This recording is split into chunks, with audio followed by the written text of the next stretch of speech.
नमस्कार दोस्तों, आप सभी का स्वागत है हमारे चैनल कर लो पढ़ाई में। तो दोस्तों, इस वीडियो में हम देखने वाले हैं कक्षा 6 की जो विज्ञान की पुस्तक है उससे दूसरा अध्याय, जिसमें अध्याय का नाम है भोजन के घटक, यानी कि भोजन में क्या क्या चीज़ें मिलाई जाती हैं या किन किन से मिलके बनता है। तो चलिए देखते हैं। अध्याय 1 में हमने खाद्य पदार्थों की सूची बनाई थी जिनको हम खाते हैं। ठीक है, अब हम क्या देखने वाले हैं, भोजन के घटक। तो भिन्न भिन्न व्यंजनों के बारे में हमने उसमें बताया था पहले अध्याय में, इन्हें मानचित्र में अंकित किया था। ठीक है, इस प्रकार के भोजन में चपाती थी, दाल बैगन का भरता हो सकता है, तो दूसरे में चावल सांभर और भिंडी, ये कॉम्बिनेशन हो सकता है। इसके अतिरिक्त अन्य भोजन में अप्पम, मछली और सब्जियां हो सकती हैं। इस तरह के हम कॉम्बिनेशन बना सकते हैं खाने के लिए। अब देखिए क्रियाकलाप वन दिया है। क्रियाकलाप वन में क्या है, आमतौर पर हमारे आहार में जो अन्न से बना कम से कम एक व्यंजन होता ही है। जैसे सब्जी खाएंगे तो रोटी रहेगी उसमें अन्न से बनी। ठीक है, दूसरे खाद्य पदार्थों में दाल या मांस का कोई व्यंजन तथा सब्जी हो सकती है। दूसरी चीज़ सब्जी हो सकती है, मांस हो सकता है, दाल हो सकता है। ठीक है, इसमें दही, मट्ठा तथा अचार भी शामिल है, होता ही है, हो सकते हैं। इस तरह से आहार के कुछ उदाहरण सारणी 2.1 में दिए गए हैं। अध्याय 1 में प्रस्तावित क्रियाकलाप 2 के सारणी में दर्शाए गए व्यंजन छांटिए। इस सूची में कुछ अन्य व्यंजन को जोड़िए। इसे सारणी 2.1 में दर्शाई गई विधि से पूरा कीजिए। अब देखते हैं सारणी 2.1 कौन सी है। ये है, इसमें कुछ व्यंजन दिए गए हैं, जैसे आंध्र प्रदेश, पंजाब के दिए गए हैं। पंजाब में मक्के की रोटी खाई जाती है। दाल या मांस के स्थान पर राजमा होता है। सब्जियों की बात की जाए तो सरसों का साग ज़्यादा फेमस है। अन्य व्यंजन की बात की जाए तो दही और घी भी खाते हैं। आंध्र प्रदेश की बात की जाए तो इसमें अन्न में चावल ज़्यादा लेते हैं, अरहर की दाल तथा रसम यानी चारू बोलते हैं वो लेते हैं। और सब्जियों में कुंदरू ज़्यादा फेमस है। मट्ठा, घी, अचार ये चीज़ खाते हैं। इसी तरह से हम अन्य राज्य का नाम जोड़ सकते हैं, उनके व्यंजन वगैरह, खाना, सब्जी सब जोड़ सकते हैं। ठीक है, अब देखिए आगे देखते हैं। कभी कभी हम अपने भोजन में वस्तुतः इन सभी व्यंजनों को नहीं ले पाते हैं। यदि हम यात्रा में हों तब हम वही खा लेते हैं जो रास्ते में उपलब्ध हो। हम में से कुछ लोगों के लिए यह संभव नहीं हो पाता कि इस तरह के विविध व्यंजन हर समय खा सके। ठीक है ना, हर समय तो नहीं खा पाते हैं। तो आहार में विभिन्न खाद्य पदार्थों के इस तरह के वितरण का कोई ना कोई आधार होना चाहिए। क्या हमारे शरीर को विशेष प्रयोजन के लिए विभिन्न प्रकार के भोजन की आवश्यकता होती है? अलग अलग काम करता है हमारा शरीर, तो अलग अलग तरह के भोजन की आवश्यकता होती है क्या? बिल्कुल होती है। तो विभिन्न प्रकार के खाद्य पदार्थों में क्या होता है, पहले ये जान लें हम। तो हम जानते हैं कि प्रत्येक व्यंजन का एक या एक से अधिक प्रकार की कच्ची सामग्री से बना होता है, जो हमें कहाँ से मिलती है, पादप से या जंतुओं से मिलते हैं। इस कच्ची सामग्री के संघटक क्या हैं? इस कच्ची सामग्री में हमारे शरीर के लिए कुछ आवश्यक घटक होते हैं। इन घटकों को हम पोषक कहते हैं।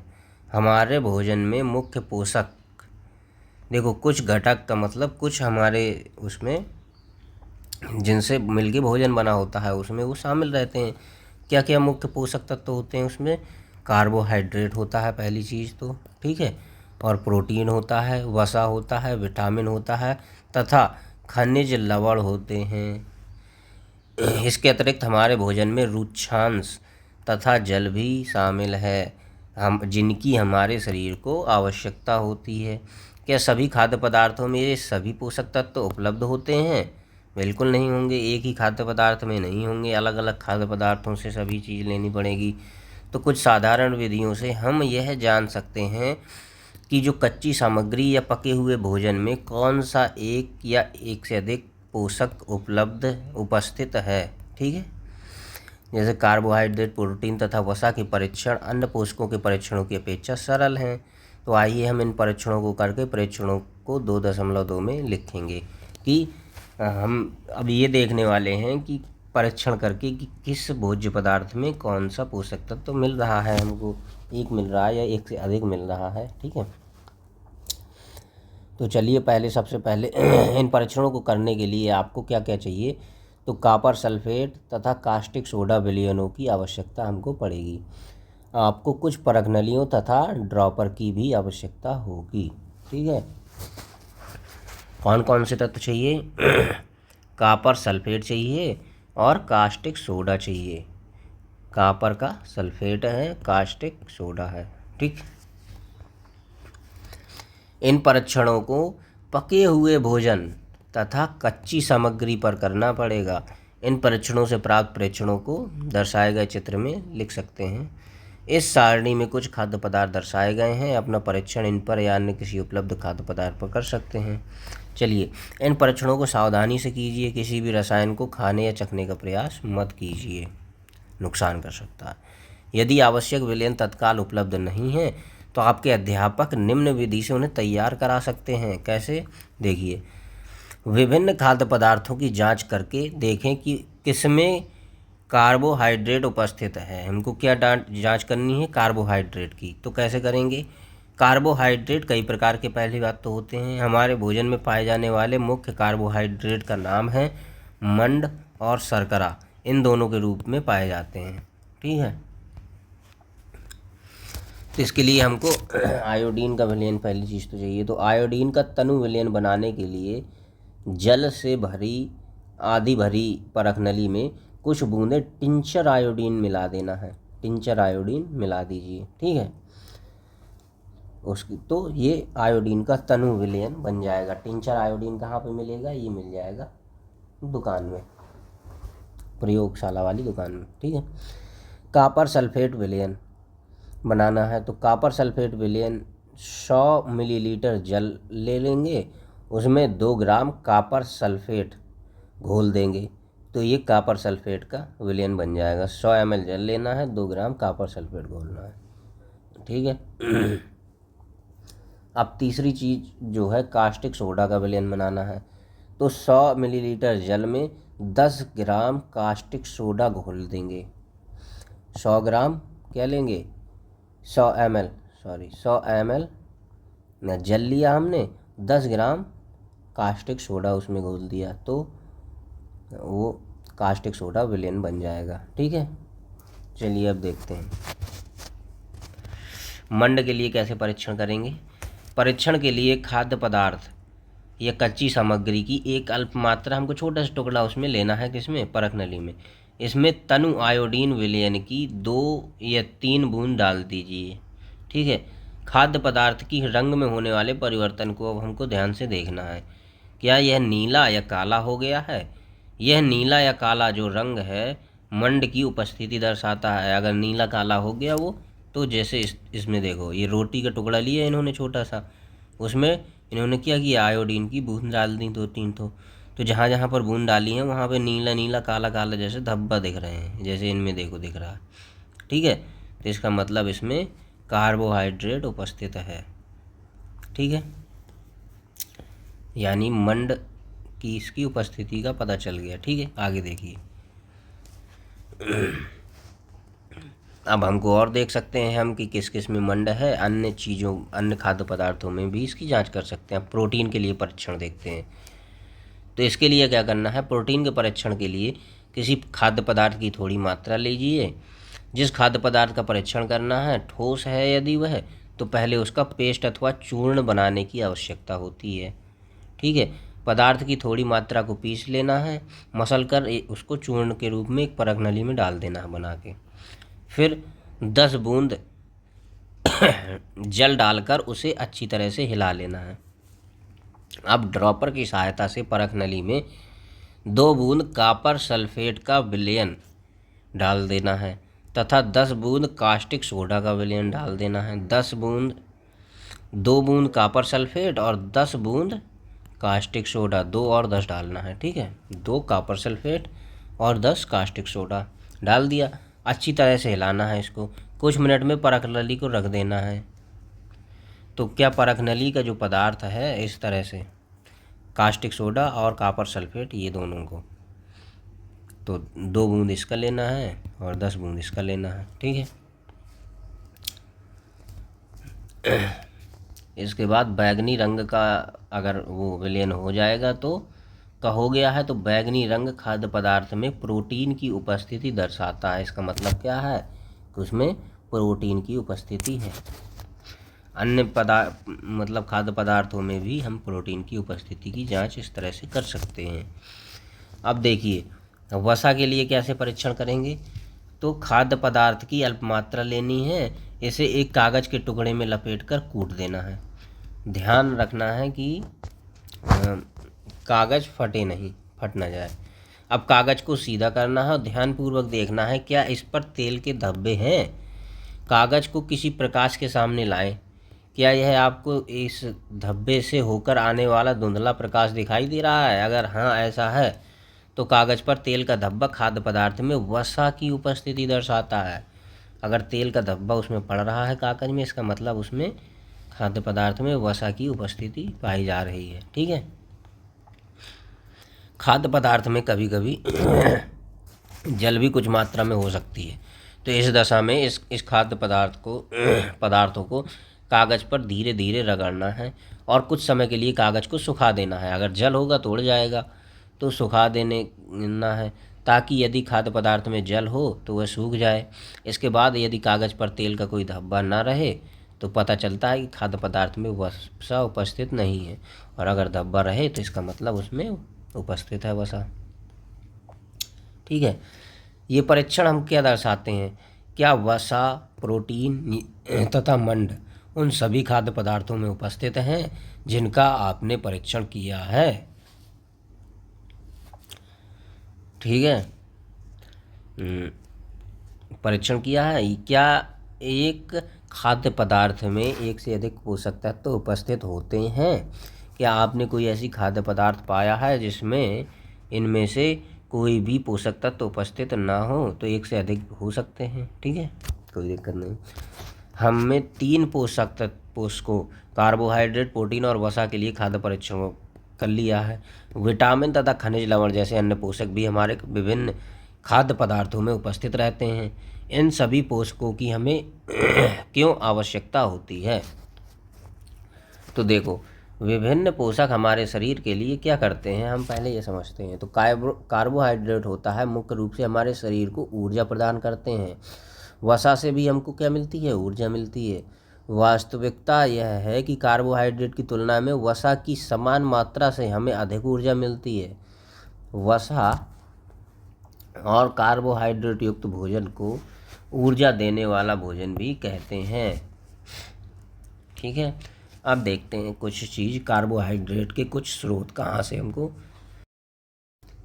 कार्बोहाइड्रेट हमको किन किन खाद्य पदार्थों से मिलता है। तो पहले ये कार्बोहाइड्रेट के कुछ स्रोत दिए हुए हैं। इसमें देखो, ये मक्का हो गया, ये मकाई का भुट्टा है और उसके ये दाने हैं, ठीक है। तो मक्का से मिलता है, आम से मिलता है, ये तरबूज हो गया, तरबूज से मिलता है, ये पपीता से मिलता है, ये गन्ना से मिल रहा है, ये आलू से मिलता है, और शकरकंदी से भी हमको कार्बोहाइड्रेट मिलता है, गेहूँ से कार्बोहाइड्रेट मिलता है, चावल से मिलता है, बाजरा से मिलता है। तो इन सभी से हमको क्या मिल रहा है? कार्बोहाइड्रेट मिलता है, ठीक। अब देखते हैं कि हमको ये देखो, सबसे पहले ए नंबर पे है वसा के स्रोत। वसा इनसे मिलेगी। तो वसा किस किस से मिलती है? तिल से मिलती है, गिरी से मिलती है, ये गिरी वो होता है बादाम को जब घिस लेते हैं तो उसकी गिरी। तो तिल हो गया, गिरी हो गई, सोयाबीन का तेल हो गया, नारियल का तेल हो गया, सरसों का तेल हो गया, सूरजमुखी का तेल हो गया, मूंगफली का तेल, मूंगफली हो गई। इन सभी से हमको वसा मिलती है, ठीक है। चलिए आगे बढ़ते हैं। अब देखते हैं बी नंबर है जंतु स्रोत। तो ये वाले स्रोत का मतलब जंतु के स्रोत हैं, जो जंतुओं से हमको मिलता है। तो अंडे हमको जंतु से मिलते हैं। उसके बाद क्रीम भी जंतु से मिलती है। कैसे? दूध मिलेगा जंतु से, उससे क्रीम बनेगी, तो जंतु से क्रीम मिली। मक्खन मिला जंतु से, दूध मिला, घी मिला, मछली मिला और मांस मिला। इतनी चीज़ें हमें जंतु से प्राप्त होती हैं, तो ये जंतु स्रोत हो गया। अब देखिए इसमें ए नंबर में प्रोटीन के स्रोत दिए हैं, तो ये हैं प्रोटीन के स्रोत। ठीक है, तो प्रोटीन में सोयाबीन में प्रोटीन होती है सबसे ज़्यादा। ठीक है, उसके बाद राजमा में होती है, तुअर दाल में होती है, तुअर दाल के बाद मूंग में भी प्रोटीन होती है, ये है मूंग। ठीक है, उसके बाद चना में प्रोटीन होती है और मटर में प्रोटीन होती है। इन चीज़ों से हमें प्रोटीन प्राप्त होता है। किससे? सोयाबीन, राजमा, तुअर दाल और मूंग, चना और मटर।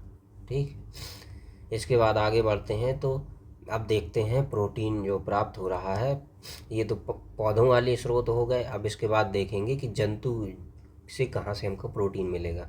तो अंडे हैं उनसे मिलेगा, दूध से मिलेगा, पनीर से मिलेगा, मछली से मिलेगा और मांस से मिलेगा। इन चीज़ों से हमको प्रोटीन मिल जाएगा। प्रोटीन की आवश्यकता क्यों होती है? तो शरीर में वृद्धि के लिए तथा स्वस्थ रहने के लिए हमको प्रोटीन की आवश्यकता होती है। प्रोटीन युक्त भोजन को प्रायः शरीर वर्धक भोजन कहते हैं। ठीक है, हमारे रोगों से हमारे शरीर की रक्षा करने के लिए हमको विटामिन हमारी आँख, अस्थियों, दांत और मसूड़ों को स्वस्थ रखने में हमारी सहायता करते हैं। तो विटामिन का क्या काम है? आँख, अस्थि, दांत और मसूड़ों को स्वस्थ रखना। ठीक है, विटामिन कई प्रकार के होते हैं जिन्हें अलग अलग नामों से जाना जाता है। इनमें से कुछ को vitamin A, vitamin B, vitamin C, vitamin D, vitamin E तथा विटामिन के नाम से जाना जाता है। विटामिनों के एक समूह को विटामिन बी कॉम्प्लेक्स कहते हैं। हमारे शरीर को सभी प्रकार के विटामिनों की आवश्यकता होती है, कि अल्प मात्रा में आवश्यकता होती है। ठीक है, थोड़ी सी मात्रा चाहिए हमको। विटामिन ए हमारी त्वचा तथा आँखों को स्वस्थ रखता है। ठीक है, विटामिन सी बहुत से रोगों से लड़ने में हमारी मदद करता है। विटामिन डी हमारी अस्थियों और दांतों के लिए कैल्शियम का उपयोग करने में हमारे शरीर की सहायता करता है। विभिन्न विटामिनों से भरपूर भोजन चित्र 2.6 में और 2.9 में दिखाए गए हैं। तो देखते हैं 2.9 में कौन कौन से दिखाए गए हैं। तो देखो ये हैं, इसमें देखिए विटामिन ए के स्रोत, गाजर से ए मिलेगा, पपीता से और आम से। ठीक है, मछली का तेल में भी होता है, दूध में भी होता है विटामिन ए, तो ये उसके स्रोत हो गए। ठीक, विटामिन बी के स्रोत क्या क्या हैं? तो देखो चावल हो गया, यकृत हो गया, इसको कलेजी भी बोलते हैं, यकृत हो गया और गेहूँ हो गया। तो इनसे हमको विटामिन बी मिलता है। किससे किससे? चावल, गेहूं और यकृत से विटामिन बी मिल गया। ए क्या? गाजर, पपीता, आम, मछली के तेल और दूध। ठीक, इसके बाद अब देखते हैं सी सिट्रस वाला होता है। तो इसमें देखिए आंवला से मिलेगा, नींबू से मिलेगा, मिर्च से मिलेगा, अमरूद से मिलता है विटामिन सी, और संतरा से मिलता है और टमाटर से मिलता है विटामिन सी। तो ये सभी से विटामिन सी मिल जाता है। इसके बाद है विटामिन डी के कुछ स्रोत।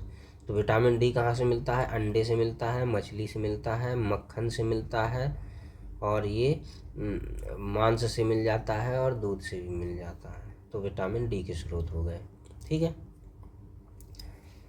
अब देखिए आयोडीन के स्रोत देखते हैं। तो आयोडीन हमको कहाँ से मिलेगा? पालक से मिलता है और ये अदरक से मिलता है और ये मछली से मिलता है और उसके बाद ये मक्खन से मिलता है।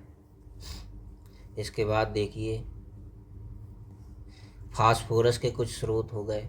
ये हम क्या देख रहे हैं? ये खनिज लवण हैं, खनिज हैं, तो खनिजों के स्रोत बता रहे हैं। ठीक है, तो देखो ये चावल से मिलेगा, गेहूं से फास्फोरस बता रहे हैं। तो फास्फोरस चावल, गेहूं, मिर्च, हरी मिर्च और केला और दूध, इन सब से मिलता है फास्फोरस। लोहा हमको आयरन कहाँ से मिलेगा? तो पालक से मिलेगा और ये सेब से मिलेगा, मांस से भी मिलता है आयरन और ये अमरूद से मिलता है। ठीक, इसके बाद कैल्शियम के कुछ स्रोत। कैल्शियम हमको कहाँ से मिलेगा? तो अंडे से मिलता है और दूध से मिलता है कैल्शियम। ठीक है, तो हमारा जो शरीर है सूर्य की प्रकाश की उपस्थिति से विटामिन डी बना सकता है। इन दिनों कोई भी सूर्य के प्रकाश में नहीं रह पाता, जिससे लोगों में इसकी कमी हो जाती है। हमारे शरीर को खनिज लवणों की आवश्यकता अल्प मात्रा में होती है। शरीर के उचित विकास और अच्छे स्वास्थ्य के लिए खनिज लवण की आवश्यकता होती है। विभिन्न खनिज लवणों कुछ स्रोतों को चित्र 2.10 में दर्शाया गया है, जो कि हमने अभी ये 2.10 से बता दिया कि कौन कौन से खनिज हमको चाहिए। कौन कौन से थे? आयोडीन हो गया, फास्फोरस हो गया, आयरन हो गया, लोहा और कैल्शियम हो गया। ठीक है। अधिकांश खाद्य पदार्थों में पोषक होते हैं। आपने सारणी 2.2 में प्रेक्षणों में लिखते समय इस बात को अवश्य देखा होगा, फिर भी किसी कच्ची सामग्री में एक निश्चित पोषक की मात्रा दूसरे पोषक की मात्रा से अधिक हो सकती है। उदाहरण के तौर पे चावल में कार्बोहाइड्रेट की मात्रा दूसरे पोषक तत्वों से अधिक होती है। इस आधार पर हम यह कह सकते हैं कि चावल कार्बोहाइड्रेट समृद्ध भोजन है, कार्बोहाइड्रेट उसमें अधिक पाया जाता है। इन पोषकों के अलावा हमारे शरीर को आहारी रेशों तथा जल की भी आवश्यकता होती है। आहारी रेशे, ये रुक्षांश जिनको बोलते हैं, के नाम से जाने जाते हैं। हमारे खाने में रुक्षांश की पूर्ति मुख्यतः पादपों से होती है। रुक्षांश के मुख्य स्रोत साबुत खाद्यान्न, दाल, आलू, ताजे फल और सब्जियां, इनसे हमको क्या मिलता है? रुक्षांश मिलता है। रुक्षांश हमारे शरीर को कोई पोषक प्रदान नहीं करते हैं, ये पोषण नहीं करते हैं कोई, फिर भी हमारे शरीर भोजन का आवश्यक अवयव ये हैं और इनका आयतन बढ़ा देते हैं।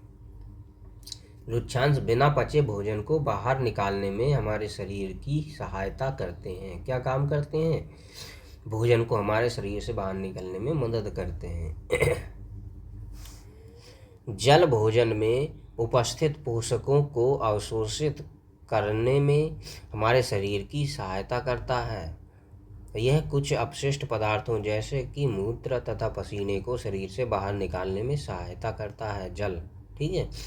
हमारे शरीर को जितने जल की आवश्यकता होती है वह हमें उन वस्तुओं से प्राप्त होता है जिन्हें हम द्रव रूप में लेते हैं। जैसे जल ही डायरेक्ट ले लेते हैं, जल, दूध भी लेते हैं, उसमें भी जल रहता है, दूध, चाय, इन सब से हम जल ले लेते हैं। इसके अतिरिक्त हम जो भी भोजन पकाते हैं उसमें भी पानी का प्रयोग करते हैं, तो वहाँ से जल मिल जाता है। आइए देखें कि कोई अन्य स्रोत है जो हमारे शरीर को जल प्रदान करता है। तो जैसे हम क्रियाकलाप करके देखते हैं। एक टमाटर तथा नींबू जैसा कोई फल ले लेना है हमको, इसे छोटे छोटे हिस्सों में काट लेना है। क्या ऐसा करते समय आपके हाथ गीले हो गए हैं? जब भी हमारे इस घर में किसी फल या सब्जी को काटा, छीला या मसला जाता है, तब ध्यानपूर्वक उसका निरीक्षण करना है हमको। क्या ऐसा करते समय आपको ऐसे ताज़े फल या सब्जी के बारे में पता चलता है जिसमें पानी की मात्रा नहीं है? ठीक है। हम देखते हैं कि कई खाद्य पदार्थों में जल होता है। कुछ सीमा तक हमारे शरीर के लिए आवश्यक जल की पूर्ति इसी जल से हो जाती है। इसके अतिरिक्त कई खाद्य पदार्थों को पकाते समय हम उसमें जल डालते हैं, तो वहाँ से जल मिल जाता है। ठीक है। अब एक चीज़ देखते हैं जिसको बोलते हैं संतुलित आहार। क्या आहार लें जिसमें हमारी सभी जो आवश्यकताएं हैं हमारे शरीर की उसकी पूर्ति हो जाए? तो संतुलित आहार देखते हैं। सामान्यतः पूरे दिन में जो कुछ भी हम खाते हैं उसे आहार कहते हैं। हमारे शरीर की वृद्धि और अच्छे स्वास्थ्य को बनाए रखने के लिए हमारे आहार में वे सभी पोषक तत्व उचित मात्रा में होने चाहिए। तो देखिए, संतुलित आहार सामान्यतः पूरे दिन में जो कुछ भी हम खाते हैं उसे आहार कह देते हैं। ठीक है। हमारे शरीर की वृद्धि और अच्छे स्वास्थ्य को बनाए रखने के लिए हमारे आहार में वे सभी पोषक तत्व उचित मात्रा में होने चाहिए जिनकी हमारे शरीर को आवश्यकता है। कोई भी पोषक तत्व न आवश्यकता से अधिक हो और न ही क्या हो, कम हो। तो हमारे आहार में पर्याप्त मात्रा में रुक्षांश तथा जल भी होना चाहिए। तो अगर सभी तत्व उसमें हैं तो इस प्रकार के आहार को हम क्या कहेंगे? संतुलित आहार कहते हैं। ठीक है। संतुलित आहार कह देंगे। क्या आप सोचते हैं कि प्रत्येक आयु के लोगों को एक ही प्रकार के आहार की आवश्यकता होती है? क्या आप यह भी सोचते हैं कि हमारा जो संतुलित आहार है हमारे शारीरिक कार्य पर निर्भर करता है, कि हम ज़्यादा काम करेंगे तो ज़्यादा हमको आहार की ज़रूरत होगी, संतुलित आहार की, और अगर कम काम करेंगे तो कम संतुलित आहार की, कम प्रोटीन, कार्बोहाइड्रेट वसा की आवश्यकता होगी। ठीक है। तो ऐसा तो होगा ही, है ना। एक सप्ताह की अवधि में आप जो भी खाते हैं उसका एक चार्ट तैयार कर लीजिए। जांच कीजिए कि प्रतिदिन जो भोजन आप करते हैं क्या उसमें सभी पोषक तत्व उपस्थित हैं। जैसे उनमें क्या क्या होना चाहिए, दालें, मूंगफली, सोयाबीन, अंकुरित बीज, मूंग व चना के हो सकते हैं ये अंकुरित बीज। किण्वित भोजन जैसे दक्षिण भारतीय भोजन होते हैं, इडली वगैरह। आटे का मिश्रण जैसे मिस्री की रोटी, थेपला, अनाज व दालों से बना जो भोजन होता है उसको बोलते हैं ठीक है।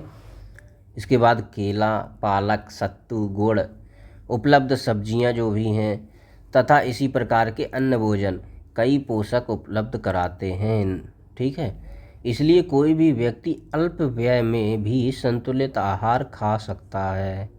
ठीक है, उचित प्रकार का भोजन करना ही पर्याप्त नहीं है, इसे उचित तरीके से पकाना भी चाहिए ताकि जो इसके पोषक तत्व हैं वो नष्ट ना हो।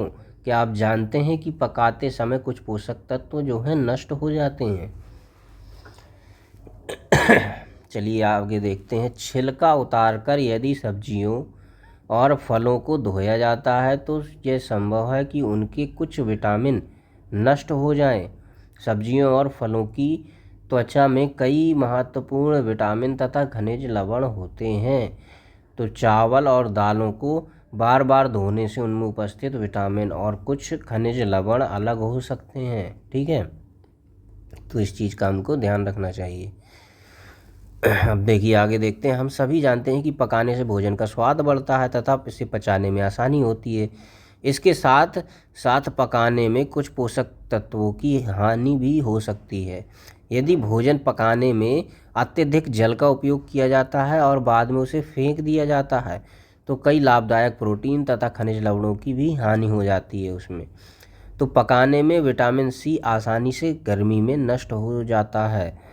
क्या यह उचित नहीं होगा कि हम अपने आहार में फल हो गया, कच्ची सब्जियों को भी सम्मिलित करें। ठीक, बूझों ने सोचा कि हर समय वसा युक्त खाना ही सर्वोत्तम भोजन है। एक कटोरी कार्बोहाइड्रेट युक्त भोजन की अपेक्षा एक कटोरी वसा युक्त भोजन अधिक ऊर्जा देगा। जैसे हमने देखा कि कार्बोहाइड्रेट से अधिक ऊर्जा क्या देता है, वसा देता है। तो उसने सोचा कि वसा युक्त भोजन ही खाते हैं जिससे हमको अधिक ऊर्जा मिलेगी। ठीक है, तो क्या ऐसा होता है, आइए देखते हैं। अतः उसने तली हुई चीज़ें, समोसा, पूड़ी, मलाई, रबड़ी, पेड़ा आदि प्रचुर वसा युक्त भोजन ही खाया और इसके अलावा कुछ नहीं खाया। क्या आप सोचते हैं कि वह ठीक था? निस्संदेह नहीं ठीक था। क्यों? क्योंकि इतना अधिक वसा युक्त भोजन खाना हमारे लिए बहुत हानिकारक हो सकता है। हमारे भोजन में वसा की मात्रा अत्यधिक मोटापे का कारण बनती है। अधिक वसा की मात्रा लेंगे तो हम क्या हो जाएंगे, मोटे हो जाएंगे। ठीक है, अभावजन्य रोग मतलब इनकी अगर कि संतुलित भोजन नहीं मिल रहा है, हमको संतुलित आहार नहीं मिल रहा है तो उसकी कुछ कमी हो जाती है शरीर में, तो उनसे कुछ रोग उत्पन्न होते हैं। आइए देखते हैं। एक व्यक्ति खाने के लिए पर्याप्त भोजन पा रहा है लेकिन कभी कभी उसके भोजन में किसी विशेष पोषक की कमी हो जाती है। यदि वह कमी लंबी अवधि तक रहती है तो वह व्यक्ति उसके अभाव से ग्रसित हो सकता है। एक या अधिक पोषक तत्वों का अभाव हमारे शरीर में रोग तथा अथवा विकृतियां उत्पन्न कर सकता है। वे रोग जो लंबी अवधि तक पोषकों के अभाव के कारण होते हैं उन्हें अभावजन्य रोग कहते हैं। यदि कोई व्यक्ति अपने भोजन में पर्याप्त प्रोटीन नहीं ले रहा तो उसे कुछ रोग हो सकते हैं, जैसे कि वृद्धि का अवरुद्ध हो जाना, वृद्धि रुक जाती है उसकी, लंबाई बढ़ना। ठीक है, चेहरे पर सूजन, बालों के रंग का उड़ना, त्वचा की बीमारी हो जाती है और पेचिश आदि ये हो सकते हैं। काहे से? प्रोटीन की कमी से। यदि प्रोटीन तथा कार्बोहाइड्रेट इन दोनों ही किसी व्यक्ति के आहार में एक लंबे समय तक अनुपस्थित रहें तो उसकी वृद्धि पूरी तरह से अवरुद्ध हो जाएगी। ऐसा व्यक्ति दुबला पतला हो जाएगा तथा वह इतना दुर्बल हो जाएगा कि चलने में भी असमर्थ होगा। दुर्बल का मतलब कमज़ोर हो जाएगा। ठीक है, आगे देखिए। विभिन्न विटामिनों और खनिज लवणों के अभाव में, अगर विटामिन और खनिज लवण की कमी हो गई तो क्या होगा, से विभिन्न रोग होंगे अथवा विकृतियां हो सकती हैं। विकृति का मतलब रोग की तरह होता है, मतलब ठीक है। कुछ सारणी 2.3 में इनको दिया गया है। सभी अभावजन्य रोगों की रोकथाम संतुलित आहार लेने से की जा सकती है। अगर हम संतुलित आहार ले रहे हैं तो सभी तत्वों की हमारी पूर्ति हो जाएगी और हम सभी रोगों से बच जाएंगे।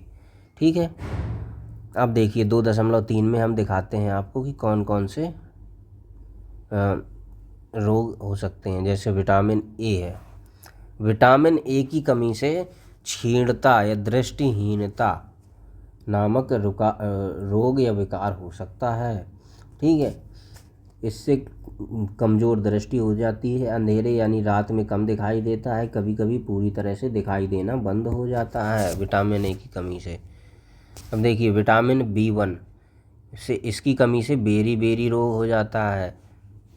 इसमें क्या होता है, दुर्बल पेशियां हो जाती हैं और काम करने में ऊर्जा की कमी हो जाती है। विटामिन सी की कमी से स्कर्वी नाम का रोग होता है। इसमें होता है कि मसूड़ों में खून निकलने लगता है और घाव भरने में अधिक समय लगने लगता है। ठीक है, इसके बाद है विटामिन डी, इसकी कमी से रिकेट्स नाम का रोग हो जाता है। रिकेट्स नाम के रोग में क्या होता है कि अस्थियां जो हैं ये मुलायम हो जाती हैं। रिकेट्स में क्या होता है, अस्थियां मुलायम हो जाती हैं और मुलायम होकर मुड़ने लगती हैं। ठीक है, कैल्शियम की कमी से अस्थियां और दंत क्षय होता है। दंत क्षय का मतलब दांत जो है उसमें टूटने लगता है वो, तो कमज़ोर हो जाता है। कैल्शियम की कमी से कमज़ोर हो जाती हैं अस्थियां और दंत क्षय हो जाता है। आयोडीन की कमी से घेंघा नाम का रोग हो जाता है, इसको गायटर भी बोलते हैं। गर्दन की ग्रंथि का फूल जाना और बच्चों में मानसिक विकलांगता ये हो जाती है। इसके बाद लोहे की कमी से आरक्तता यानी कि इससे कमज़ोरी हो जाती है, खून की कमी हो जाती है। ठीक है, आरक्तता का मतलब खून की कमी। ठीक, तो इतना ही था इस चैप्टर में। इसके बाद आइए इसके कुछ क्वेश्चन आंसर देख लेते हैं यहाँ से। हमारे भोजन के मुख्य पोषक तत्वों के नाम लिखिए। तो मुख्य पोषक तत्व हमारे भोजन में क्या है, हमने देखा था कार्बोहाइड्रेट। ठीक है, कार्बोहाइड्रेट के बाद प्रोटीन, वसा तथा और क्या चाहिए होता है, आयोडीन का मतलब कि विटामिन्स भी चाहिए होते हैं और उसके अलावा कुछ खनिज लवण भी चाहिए होते हैं। ठीक है, तो ये है। इसी तरह से ये कुछ क्वेश्चंस हैं, आप लोग करिएगा। कोई दिक्कत हो तो कमेंट सेक्शन में इस पर पूछ सकते हैं। चलिए इस चैप्टर में यहीं रहेगा। इसके बाद अगला चैप्टर है चैप्टर 3, तंतु से वस्त्र तक। ये हम अगले वीडियो में देखेंगे। ठीक है, तो इस वीडियो को यहीं तक रखते हैं। अगर आपको हमारी वीडियो अच्छी लगे तो वीडियो को लाइक कीजिए, हमारे चैनल को सब्सक्राइब कीजिए। देखने के लिए धन्यवाद।